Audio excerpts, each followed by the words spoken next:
New ইয়র্কে অনুষ্ঠিত হয়েছে Galaxy musical night.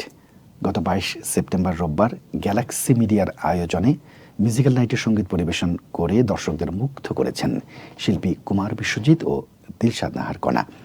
Long island Rockville সেন্টারের মলয় ইউনিভার্সিটির মেডিসন থিয়েটারে মধ্যরাত অবধি অনুষ্ঠিত এই গ্যালাক্সি মিউজিক্যাল নাইট প্রাণ ভরে উপভোগ করেছেন উপস্থিত হল ভর্তি দর্শক। শুরুতেই সঙ্গীত পরিবেশন করেন শিল্পী রানু নওয়াজ। পরে মঞ্চে আসেন এই সময়ের জনপ্রিয় শিল্পী কণা।